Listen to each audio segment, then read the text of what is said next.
se cumple esta expresión matemática, esta ecuación.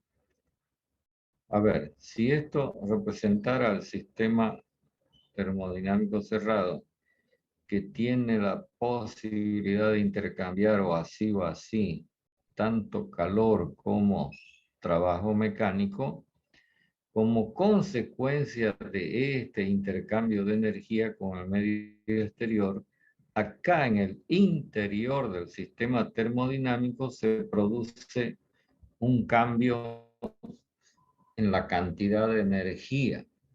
Entonces vamos aclarando un poco más las cosas. Esta variable E, que es una variable energética, se conoce como energía total del sistema termodinámico. ¿Qué es lo que estamos queriendo decir en realidad? Si en el sistema termodinámico existe una masa M, que va a ser constante por ser el sistema cerrado, acompañando a esta masa se tiene una cierta cantidad de energía E, si quiere la escribo con minúscula o con mayúscula, si es intensiva o extensiva, y es esta cantidad de energía E que acompaña a la masa M la que puede ser alterada como consecuencia de que ingresa y o sale calor y o trabajo mecánico. Es decir, que como resultado del intercambio de calor, del intercambio de trabajo mecánico, puede cambiar la energía de la masa contenida en el sistema y lo puede hacer en las siguientes posibilidades. Puede ser que como consecuencia de el intercambio de calor y o trabajo mecánico, este diferencial resulte positivo, lo que significa que la energía total del sistema va a aumentar. Dicho de otra manera más sencilla, significa que si hubo entrada y o salida de energía del sistema termodinámico, lo que entró es más que lo que salió. Por eso es que la energía acumulada en el sistema aumenta. Si el diferencial es negativo, entonces la energía total disminuye. Y la otra posibilidad que es muy especial es que este diferencial sea cero. ¿Cuándo ocurre esto?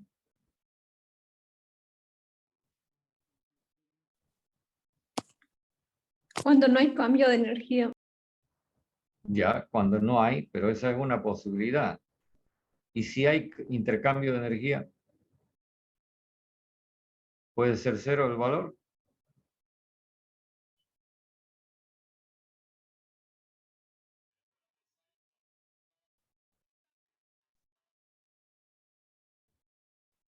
Fíjense que si yo al diferencial de E le doy el valor 0, entonces me quedo con que dQ es igual a dW.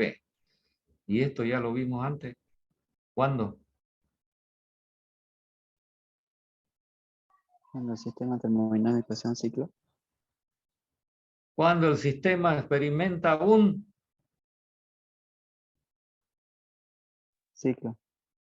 ciclo termodinámico. Entonces,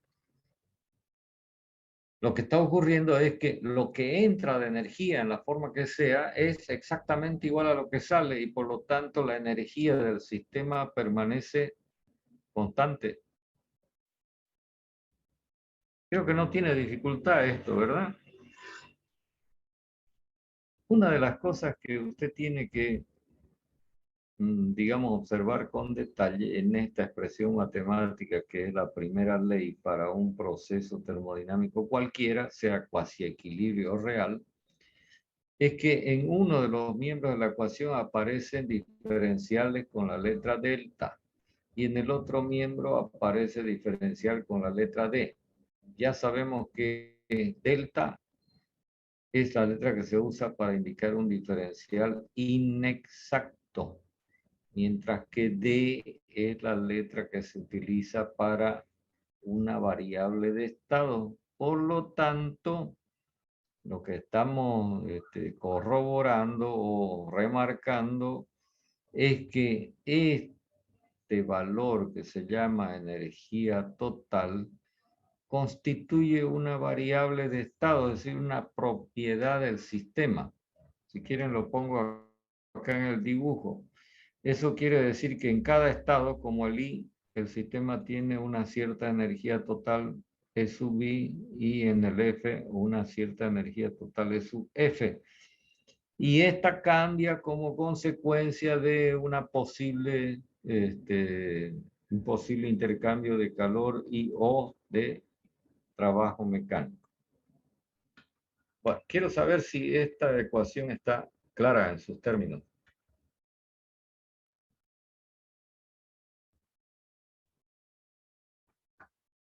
Estoy tratando de hacer la cosa de la manera más simple y más práctica posible.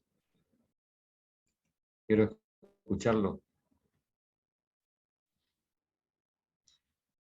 Sí, eso entiendo. Sí, ingeniero. Ya. Sí, ingeniero. Antes hablamos de calor y conocimos sus características, cómo se cuantifica, etc. Hablamos de trabajo mecánico y también indicamos sus características y cómo se puede proceder para la cuantificación. Ahora, faltaría para que la cosa quede completamente clara, saber acerca de este valor de energía que lo estamos llamando energía total. En los sistemas termodinámicos que nosotros estudiamos en esta materia, esto que denominamos energía total, en realidad es una composición de distintos tipos de energía o formas de energía.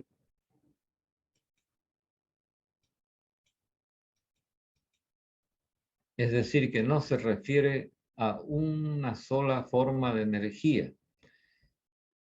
Concretamente se refiere a 3 formas de energía. Y repito que esto es para los sistemas que estudiamos en esta materia. Si fueran otros sistemas más amplios, entonces se podrían involucrar otras formas de energía, además de estas que vamos a comentar a continuación.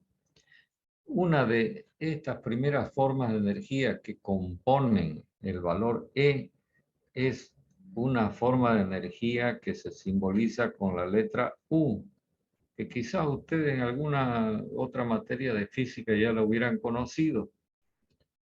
Y me pueden decir cómo se llama.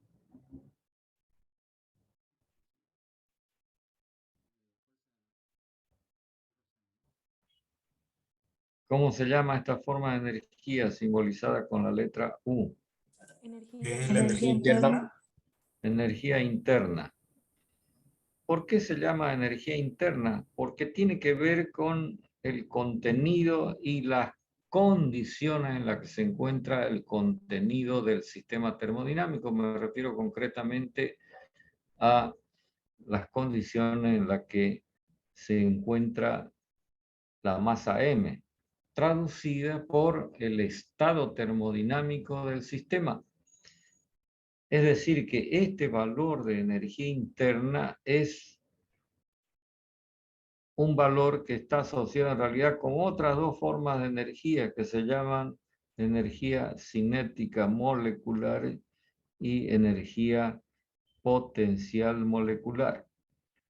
Cuando se habla de energía cinética molecular, estamos teniendo que pensar de que dentro del sistema las moléculas están moviéndose y lo hacen con una cierta velocidad, lo que en promedio da como consecuencia una cantidad de energía que se llama energía cinética, pero en este caso referido a las moléculas, cuya traducción práctica se hace a través de la temperatura a la que se encuentra la masa contenida en el sistema. Es decir, cuando la masa esté más caliente, tenga más temperatura, entonces vamos a decir que tiene mayor energía cinética molecular, la molécula está más agitada y por lo tanto tiene más cantidad de energía interna. Mientras que por su parte, cuando hablamos de energía potencial molecular, estamos hablando acerca de la distancia que separa en promedio a las moléculas. ¿Por qué nos referimos a esto? Que en realidad tiene que ver con el estado de agregación molecular, ¿cierto? A ver, díganme, ¿qué diferencia hay entre un líquido y un vapor a nivel molecular?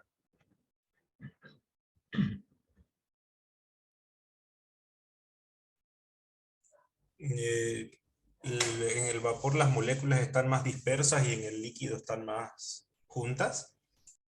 Sí, señor. Entonces, eso se traduce por esto que estoy denominando la distancia promedio intermolecular. Es decir, en un líquido las moléculas están tan próximas una de otras que no hay casi distancia entre ellas. Por eso es que los líquidos, si bien adoptan la forma del recipiente que los contiene, no lo pueden llenar. ¿Me explico lo que digo o no? ¿Entienden lo que digo o no? Sí, ingeniero. A ver, si yo tengo un vaso y lo cargo con un líquido, entonces el líquido llega hasta acá, pero no necesariamente lo llena, ¿cierto? Supongamos que el recipiente sea cerrado, entonces cargo un líquido. Lo que esté como líquido solamente ocupa este espacio, ¿sí o no? Adopta la forma del recipiente, digamos esta forma irregular que estoy dibujando acá, toma esa forma, pero no llena todo el espacio. ¿Comprende?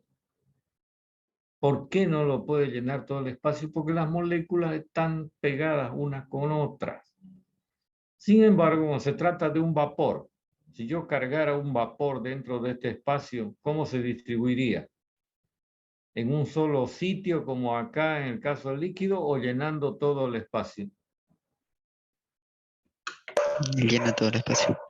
Llena todo el espacio. ¿Y por qué lo puede hacer? Porque las moléculas están separadas y hay una cierta libertad de movimiento entre ellas, cosa que no se da en el caso de los líquidos, ¿no?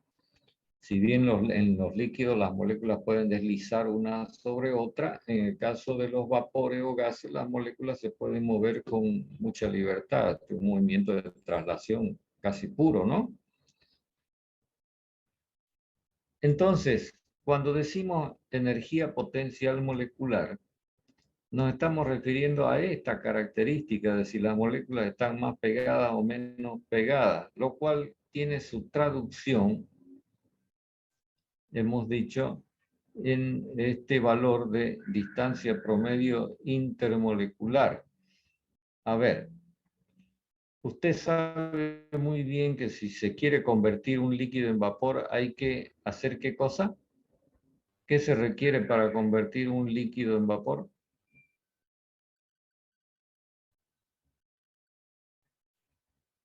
¿Qué es lo que hace usted con el agua si quiere convertir el agua en estado líquido a agua en estado de vapor? Necesita calor. Le suministra calor, le suministra energía. Bien, podría ser otra forma de energía distinta al calor, pero vamos, lo más común y corriente es que usted piense en que le va a suministrar calor. ¿Para qué le suministra calor? ¿O por qué? Cambio de estado.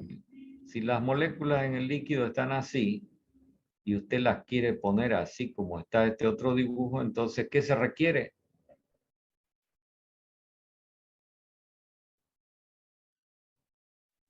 Que cambie de estado. ¿Qué se requiere para separar dos elementos que se atraen entre sí? Un cambio de estado. Energía, pues no, un trabajo mecánico interno, digamos, un trabajo mecánico molecular. Entonces, todo ese calor que usted le suministra al líquido está proveyendo suficiente energía como para que las moléculas se separen y entonces se produzca lo que comúnmente denominamos cambio de... ¿De qué? Estado. Más que de estado, cambio de... Esto que estoy Fase. anotando, Fase. cambio de fase. Pues si usted convierte un líquido en vapor, ¿qué es lo que está observando? ¿Cómo se llama ese fenómeno? Ya lo dijimos antes. Vaporización. ¿Cómo se llama la transformación del líquido en vapor? Vaporización. Vaporización de sólido en líquido, fusión de sólido en vapor, sublimación. Pues para estos cambios de fase se requiere una cierta cantidad de energía que van a formar parte de este valor que lo denominamos energía interna. Entonces ya sabemos a qué se refiere la energía interna. Los valores de esta forma de energía usted los puede encontrar en las tablas que seguramente ya tiene a su disposición. ¿Tiene las tablas? Sí. Sí, ingeniero. Ya, si las tiene ahí a mano, yo quisiera que observe si estos valores están presentes, por ejemplo, en el caso del agua, no sé si tiene tablas de Freón 12, y que mire también en las tablas y que me comente si hay valores de energía interna consignados en esas tablas. Que justamente quiero referirme a dichos valores.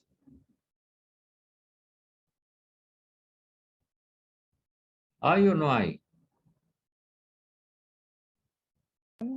En vapor de agua sí, pero en freón no hay energía interna. Pero sí hay entalpía, entropía y volumen específico. Ya, en el caso del agua, ¿en qué tabla están mirando?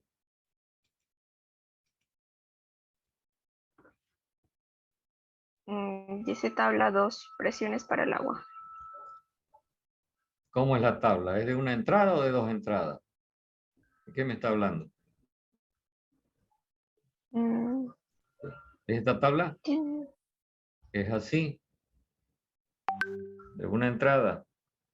Entonces, en alguna parte usted tiene U del líquido saturado, U del vapor saturado seco. ¿Sí o no? Sí. Sí. Es decir, usted tiene energía interna del líquido saturado, energía interna del vapor saturado seco. Pero esta es la tabla de saturación. ¿Y qué pasa en la tabla de vapor recalentado? A ver, cuénteme. ¿Ve valores de energía interna? No hay. No. No hay, ¿no? Entonces, si estuviéramos resolviendo un ejercicio de sistema cerrado en donde se requiera conocer, porque existe vapor recalentado, los valores de energía interna, tenemos que saber de dónde vamos a conseguir esa información. Bueno, en las mismas tablas que usted está mirando, también se consigna otra variable que se simboliza con la letra H. ¿Lo ven? Y entonces así se tiene un valor de H para el líquido saturado, un valor de H para el vapor saturado seco, y en la tabla de vapor recalentado tiene un valor de H para los distintos estados, es decir, H de vapor recalentado. Y resulta que esta variable, que tiene un nombre que tal vez ustedes ya lo conocen también, en sus materias anteriores, ¿Cómo se llama? Entalpía. Entalpía. Entalpía. Esta variable H responde a una definición que dice que H es igual a la suma de U más P por B.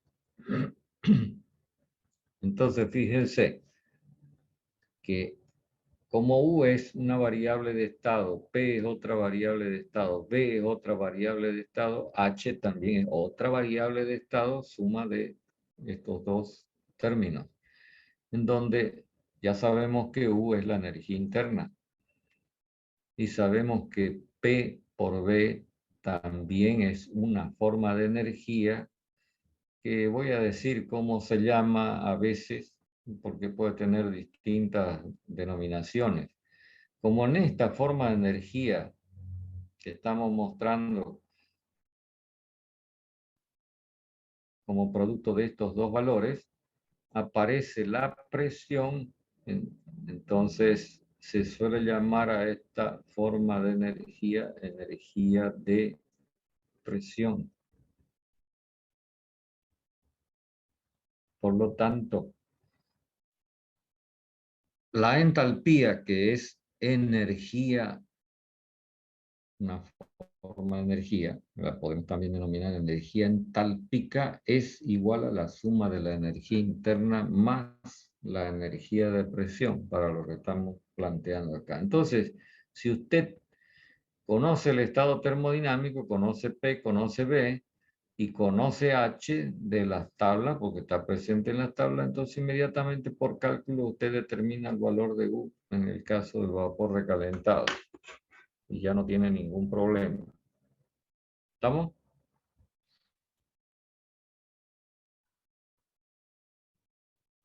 Sí, ingeniero. Ok, entonces sigamos desmenuzando este asunto de la primera ley. Pero antes, siguiendo con el tema de las tablas.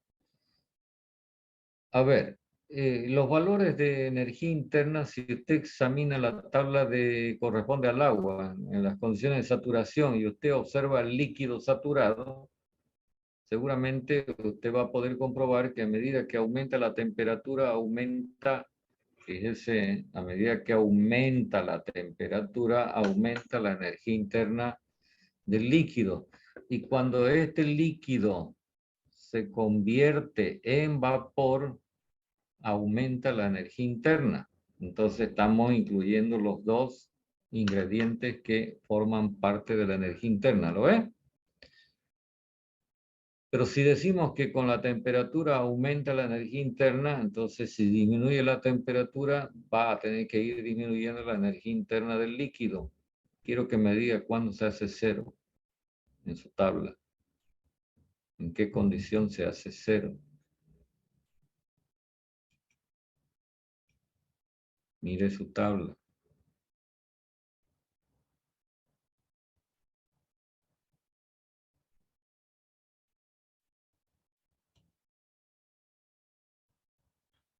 ¿Encontró el valor cero?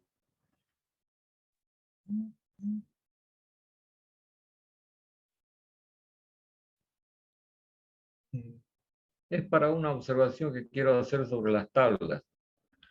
Que no solamente usted las mire como números fríos, sino que sepa un poquito más de qué es lo que tiene a la vista.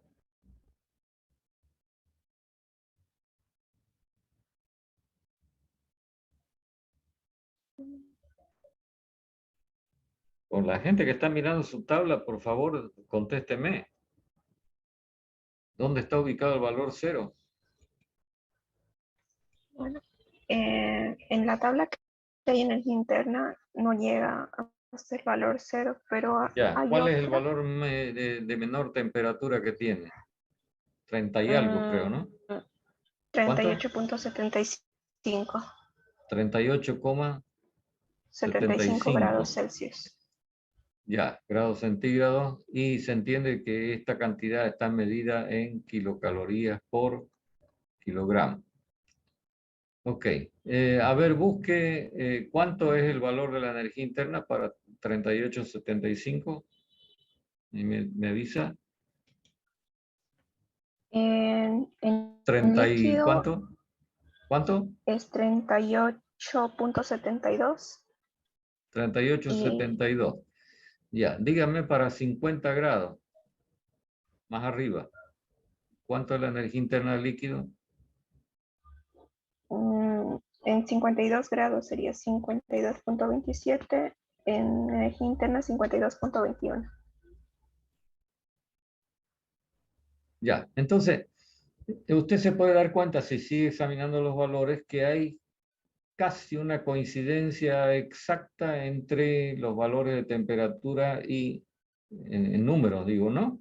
Con los valores de energía interna. Entonces usted puede hacer una extrapolación hacia temperaturas más bajas.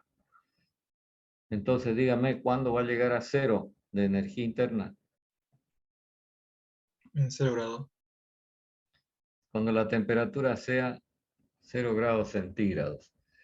Y sigo preguntando, si la temperatura fuera menor a cero, ¿qué valores de energía interna tendría? ¿O ya no tendría ningún valor?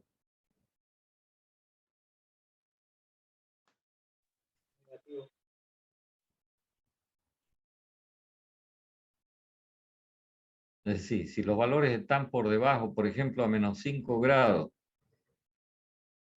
por supuesto que la sustancia ya se encuentra en estado sólido, ¿no? Pero ¿tendría energía interna o no?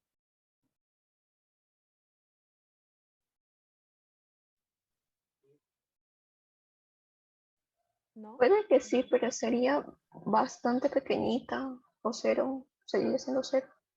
Mire lo que estoy escribiendo, ¿ve?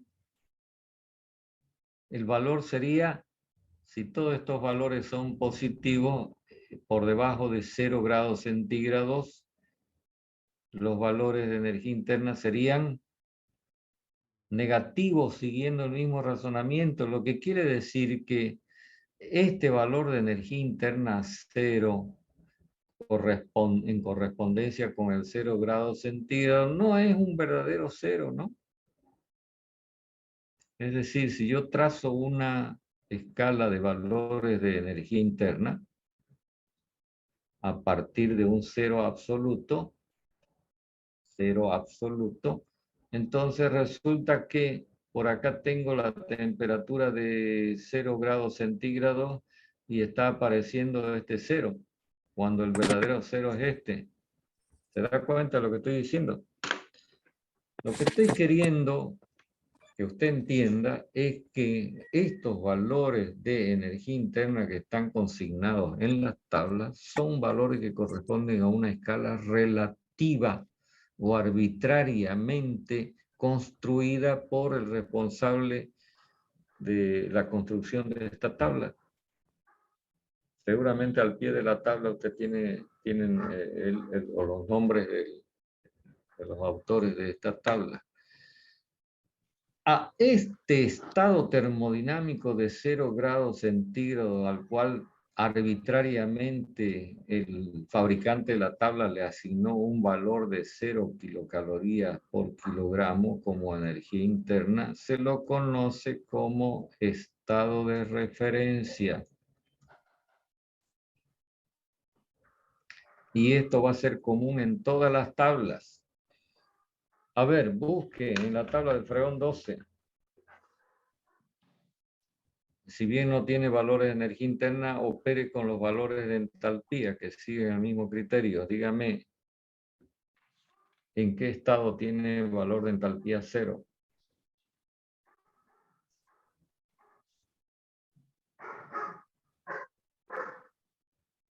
Miren la tabla de saturación y dígame, ¿a qué temperatura tiene usted un valor de entalpía cero? A menos 40.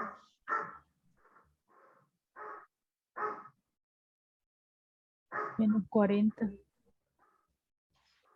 Menos 40 grados centígrados. Lo anoto por acá, abajo. Que dicho sea de paso, es igual que menos 40 grados Fahrenheit. Fíjese qué casualidad. Entonces usted puede apreciar de que la tabla está construida de acuerdo a lo que se requiera, ¿no? Porque en este caso del freón 12 se ha elegido como estado de referencia el estado del líquido saturado a menos 40 grados centígrados, mientras que en el caso del agua a 0 grados centígrados. ¿Por qué 0 grados centígrados? Porque se trabaja para casos de líquido y vapor por encima de 0 grados centígrados, ¿cierto? Y en el caso del freón 12, como es un refrigerante y va hasta utilizarse a temperaturas menores a 0 grados centígrados, entonces la tabla comienza con esta temperatura. ¿Qué se consigue con esto? Que todos los valores que están por encima del estado de referencia tengan el mismo signo, es decir, el signo positivo. Y entonces uno se evita problemas después de tener que manejar información con signo positivo y con signo negativo. Bueno, esto simplemente como un complemento a lo que usted puede ver en las tablas. Es importante que uno se tome un poco de tiempo y examine y razone los datos que tiene a la vista, porque cuando uno está empapado de estos asuntos, entonces cuando va haciendo cálculos, se puede ir dando cuenta de si estos cálculos van en la dirección correcta o no. A ver, ¿alguna pregunta sobre todos estos comentarios extras que acabamos de hacer?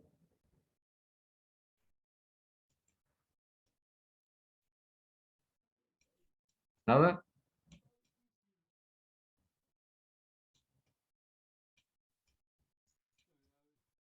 Bueno, voy a concluir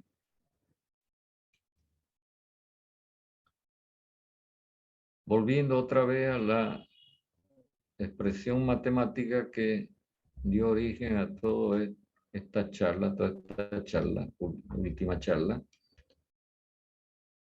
Y me refiero a que estábamos conversando sobre los distintos componentes de esa energía que hemos denominado energía total del sistema termodinámico.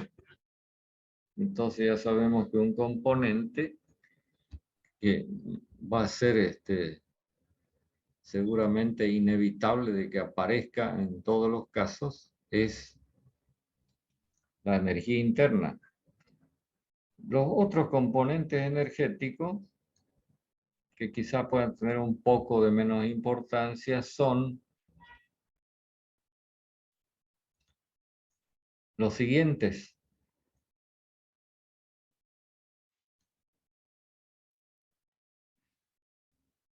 Es posible que el sistema termodinámico, esto que he dibujado acá a la derecha, por ejemplo, se esté moviendo con una cierta velocidad respecto de la Tierra.